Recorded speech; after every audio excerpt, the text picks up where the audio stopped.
Cultura brasileira, pra gringo ver. Com a chegada dos eventos internacionais como Copa do Mundo e Olimpíadas, o Brasil é a bola da vez. Brasil? Todo mundo quer vir pra cá, quer conhecer o Brasil de perto, ver como é a cultura brasileira, mas como é a cultura brasileira mesmo? La samba, il carnevale, comunque è una festa continua. I think about the Amazon rainforest and people playing soccer. Football e playas.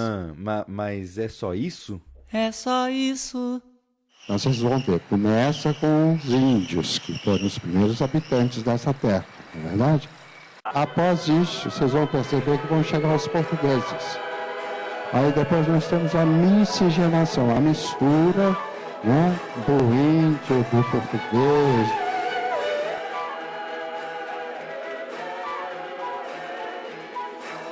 Então, como começou a gente sabe, quer dizer, eu acho. Mas e depois? E acaba o espetáculo com uma grande festa, um grande carnaval, que também é a diversidade dos estados, da cultura, do folclore.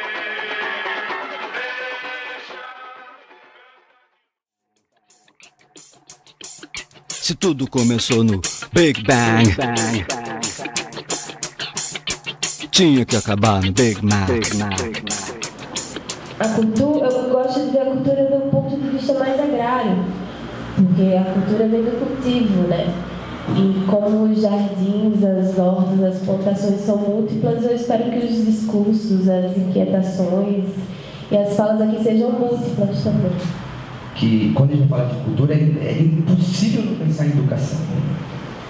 Mesmo que a escola seja com falência, que a gente tem que renovar, que eu acho que o Google, por vezes, funciona muito melhor que uma escola, sei lá qual, mas por algum momento esse país tem que merecer que seja investido muito dinheiro em educação.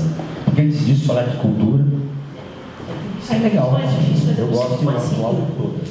Eu acho que a parte difícil é a gente conseguir separar a influência que eleva a cultura de massa do jeito que a indústria quer e abre pouco espaço para a cultura popular, que eu penso ser a cultura mais genuína, né? Que é essa cultura com a vontade simplesmente de existir, não com uma intenção de algo além, mas pelo exercício. É um processo, né? É uma coisa processual, não dá para você só absorver. A gente pressupõe que você seja criador. A cultura criada, ela vem de algum lugar. Então não dá, que é o que acontece, né, Gabriel, na cultura brasileira, você só absorve aquilo. Por isso que deixa de ser genuíno, por isso que deixa de ser orgânico, por isso que deixa de ser cultura. Porque cultura, ela é o cultivo, né? Você rasga a terra, indo para o lado mais agrário, coloca uma semente, ela morre, ela nasce, ela está ali, tem calor, tem umidade, tem vida. Então, quando você passa a ser só um absorvidor, aí deixa de ser cultura na minha concepção, porque você cria, você também pode transmitir, e já que você pode transmitir a sua cultura para alguém, a gente pressupõe que você também pode absorver, e que a pessoa para quem você transmite vai ser também um absorvedor. E já que a gente consegue absorver cultura, a cultura que passa para a gente, você falou da cultura oral, que, né, os ancestrais passaram, a gente consegue absorver nossa cultura, a gente também consegue absorver outras culturas. E aí, quando você absorve tudo isso, quando você cria tudo isso, quando você fala de tudo isso, você precisa achar um sentido para tudo isso. Então, você também interpreta. Então, cultura é um processo, é uma coisa que não para. Então, quando você só é posto como um refém, como espectador de tudo isso, a cultura vai morrer. É que essas culturas são muito tênues. É muito difícil você separar o que é cultura de massa, o que é cultura popular, o que é cultura erudita hoje em dia. No mundo que a gente vive hoje, né? E também pegando o gancho do AG, a cultura ela existe apesar da falta de educação também, né? Falta do ensino formal, a cultura está viva e está dando conta do ensino apesar da escola não estar presente, né? Isso é uma outra coisa que problematiza isso.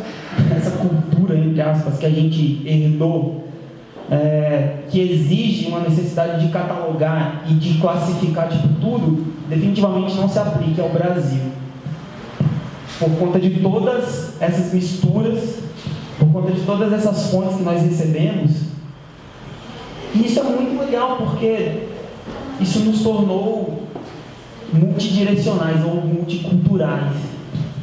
E isso, eu penso que talvez seja a nossa identidade cultural mais forte, mais rica. A nossa habilidade de agregar coisas opostas, como o popular e o erudito, e daqui a pouco está depositando lá onde o erudito mandava aquilo que a periferia sabia. O uso de discurso educacional de que moravam índios aqui, mas um dia descobriu-se o Brasil, os portugueses descobriram o Brasil e vieram para cá e a gente se misturou alegre e feliz, índios, negros e brancos, e que hoje vivemos uma grande festa chamada Carnaval neste lugar, né? E eu acho isso tão complicado planos como esse, né? Tão raso sobre a nossa terra, que quando a gente fala de cultura é uma coisa tão tensa, né? Tão cheia de tensões, de relações tão injustas. Ele define o Brasil como ninguém-dade. Nós somos ninguém. Quem é o brasileiro? Ele não é ninguém. Qual é a raça? Eu não sou branca. Eu não sei responder aquela... Nunca soube responder questionário vestibular. Meu pai acha que eu sou branca. Minha mãe acha que eu sou negra. Eu acho que eu não sou nenhum dos dois. Também não sou amarela. Então, ninguém sabe responder. Então, na verdade, a gente não é ninguém. E alguns sociólogos acreditam que o Brasil foi uma armação que não deu certo sociologicamente. Porque em vários momentos históricos você vê os índios querendo se separar, querendo ficar no lugar deles. Negros, e aí tem a história dos quilombos. Estados querendo se separar do Brasil. E Portugal... Pelo termo cultura, entendemos uma herança de valores e objetos compartilhado por um grupo humano relativamente coeso, como diz Alfredo Bossi em Cultura Brasileira e Culturas Brasileiras. Estamos acostumados em falar em cultura brasileira, assim, no singular, como se existisse uma que aglutinasse todas as manifestações materiais e espirituais do povo brasileiro. Vamos então falar de culturas brasileiras. E para ilustrar o choque entre culturas que acontece ao nosso redor, veja a história desse caipira interpretado pelo Matheus Nastergalli no filme Tapete Vermelho, de Luiz Alberto Pereira. Dia. Onde é que fica o cinema da cidade, faz favor? Tem cinema não. O que tinha virou essa loja aqui, ó. Pra que caipira quer cinema, hein? Mas sabe o que o senhor precisa? Vem cá. O senhor precisa de uma televisão como esta aqui, ó. Isso é que é diversão. Melhor que cinema, quer ver? Vou mostrar pro senhor. É, bonitona, sim, senhor. Mas o senhor diz isso de certo porque nunca viu o Mazzaropi no cinema, né?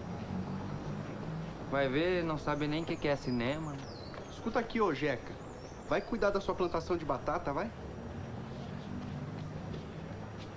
Sou Jeca, sim, senhor, com muito gosto. Tenho minha terrinha, tenho meu inhame, não é batata, não. Trabalho pra mim, não sou empregado. O cinema virou supermercado. Só mais pra frente, na outra cidade, mais adiante, é que o senhor vai encontrar cinema funcionando. Filme? Que filme, rapaz? Jeca Tatu. O que ele quer? Eu sei lá. Tarde. Quero mostrar pro senhor esses filmes do Mazzaropi que eu ganhei lá na igreja.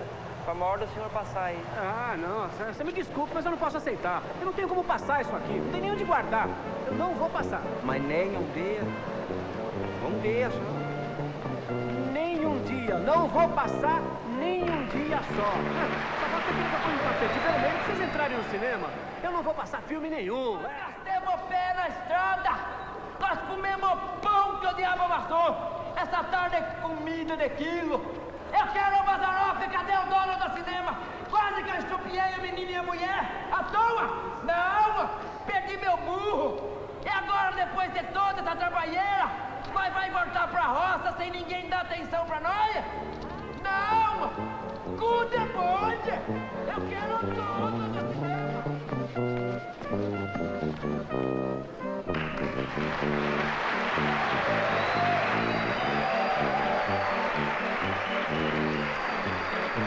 Serem diaspóricos, né, por serem seres que saíram das suas terras e foram morar em outro lugar, tiveram contato com esse outro, essa outra realidade, essa outra cultura, e resolveram escrever sobre a sua cultura anterior.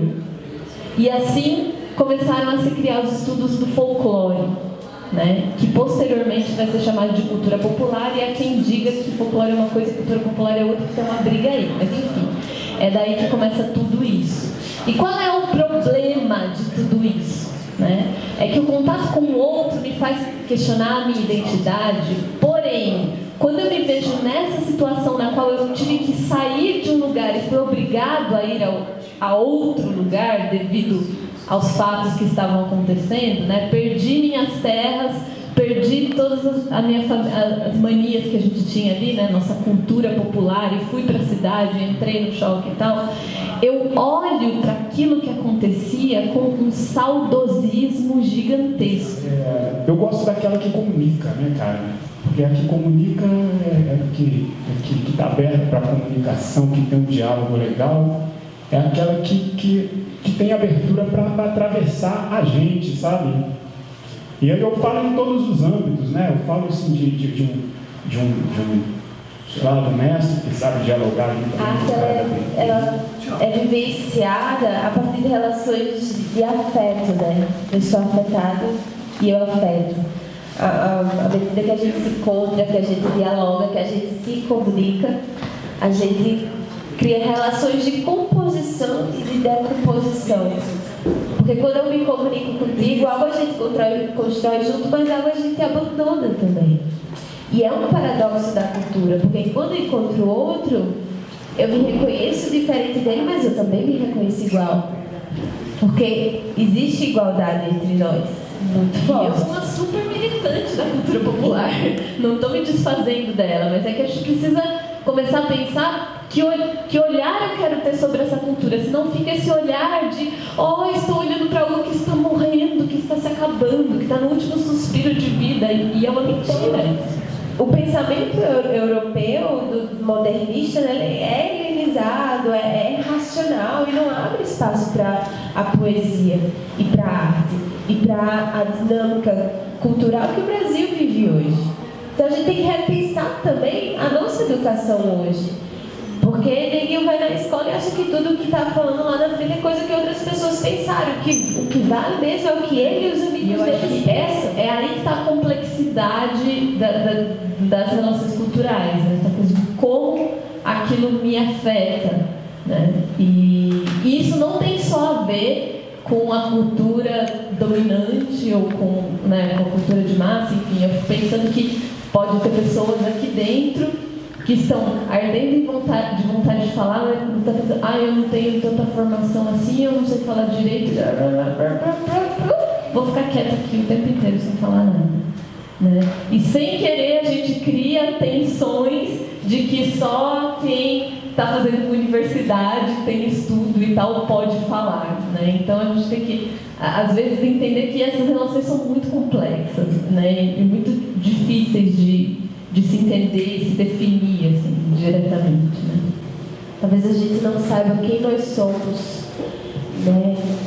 Nem quem nós queremos ser, mas eu acho muito importante a gente ser hoje, construir hoje, ocupar hoje com a cultura que a gente acredita. Não for. Eu faço, eu sou produtor, eu absorvo isso, eu transmito isso, eu dou um significado para isso. O importante é ser. Exatamente. O importante é ser, é fazer aquilo que a gente acredita.